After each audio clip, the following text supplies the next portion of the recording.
Hey, what is up guys? This is Anthony, aka BatBomb82, and today I'll be doing a review of the DC Multiverse The Dark Knight Returns Joker figure from Mattel.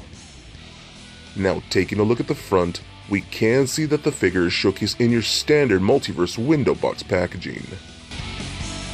Turning the box around, we can see the Collect and Connect King Shark Build-A-Figure. On the left, we can see that the Joker is numbered at number 6, along with the rest of the figures from this wave. So with the box out of the way, let's crack this figure open and see what we have inside. And here is the Joker out of the box. And man, I must say, this is a really cool figure. I am so stoked that we finally get a Dark Knight Returns Joker in this line. We have been waiting a very long time for it, and I absolutely dig it. But before we take a closer look at the figure, let's take a look at the accessories. Now the Joker does come with 6 accessories.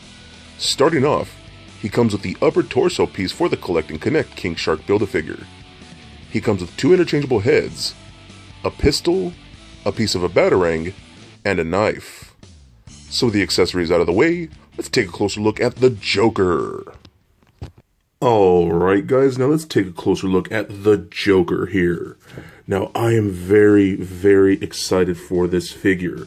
I've always been a big fan of the Dark Knight Returns story arc, and ever since that first figure that we've received from Mattel of a Dark Knight Returns Batman, and then we've got, another version of Batman, then we've got the armored Batman, we got Superman and Robin, and now I feel like we're finally complete with the Joker here. So very, very cool. And I've always been a big fan of this design. As you can see, for the most part, he's just in a simple white suit. Looks very, very cool. Very clean. It kind of seems like there's a very, very slight, subtle wash.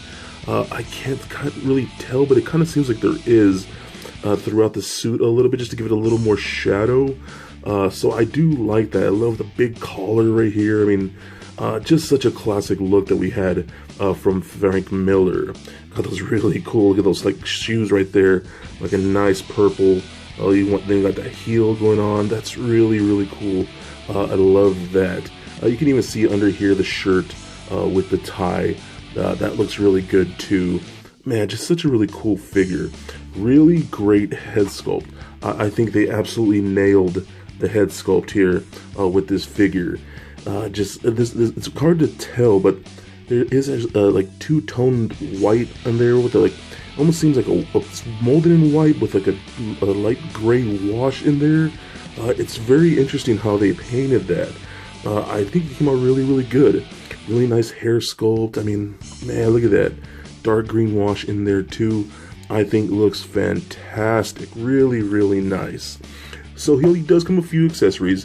One of the big ones being this upper torso piece for the King Shark Build-A-Figure that we'll be taking a look at later on in a separate video, which is pretty cool. He does come with a separate head sculpt. That just pops off a little ball peg right there. And then we have this head, pop that on, and look at that head.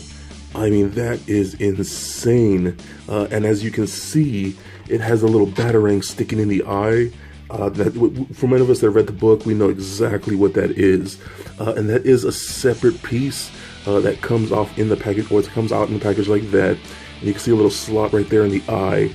And it is a little tricky to get in, but you can work it and then stick it in the eye right there. I mean, that's just gnarly. But man, I love that face. Look at that maniacal laugh. Great paint apps in that mouth and all that too. I mean, it looks so, so good. Then we do get a knife right here. I think it looks really, really cool. All done in a nice silver, and he can hold it into one hand. Looks very, very good. Really nice metallic silver. Then he does get a pistol that we have right here, just done in a flat black.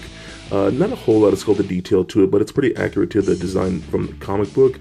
So again, very, very cool. Just such a good figure. I love this. I love the simplicity of it, and it's just executed very, very well. And you can see how it's on a larger butt too. You'll see in some comparison pictures of the size difference from your standard, DC-UC Multiverse figure. So let's take a look at articulation. So the head is on a ball joint. It kind of rolls around a little bit, does turn left and right, doesn't really look up and down. The shoulders can go all the way up and all the way down, out about that far, a single bend at the elbow, but it actually works pretty good. It's almost 90 degrees, as well as rotation at the elbow. We do get a wrist cut, allows it to rotate left and right. This shirt, the coat, the jacket, whatever you want to call it, is a softer plastic, and it doesn't seem like it crunches forward at all, so it doesn't seem like there's any ab crunch, but it can rotate left and right a bit. We get a hip joint that kicks forward about that far, back pretty far too. Can do the splits about that far, just like that. It does get rotation in there, up on the hip, inside there, single bend at the knee, as well as a little rotation in the knee. We get an ankle joint, allows you to point the toe up and down, just like that, and then no ankle rocker. So overall, I'm very, very pleased with this figure. I think he's so cool. I'm so glad we finally get him, just to really round out that Dark Knight Returns series of figures. So in that regard, I think he's awesome, and I think he's definitely a must-get. So for a quick size comparison, here he is standing next to a Marvel Legends Captain America figure, as well as a DCUC Batman figure. Also for comparison, here he is standing next to the Dark Knight Returns Mattel Batman and Mezco 112 Batman. Also for comparison, here he is standing next to the 5 other figures from this wave that I've already previously reviewed. And just for fun, here he is standing next to Little Lego Bat-Bomb. So there it is, guys, my review of the DC Multiverse The Dark Knight Returns Joker figure from Mattel. Now overall, I am really stoked that we finally get this figure. It seems to have been the missing link that we've been wanting for a very long time in our Dark Knight Returns lineup. He's got a great sculpt, really clean paint apps, and I absolutely love his accessories. He truly is a great Joker figure, and I think he is definitely a must-get. So please comment, like, and subscribe. Stay nerdy, my friends. Peace.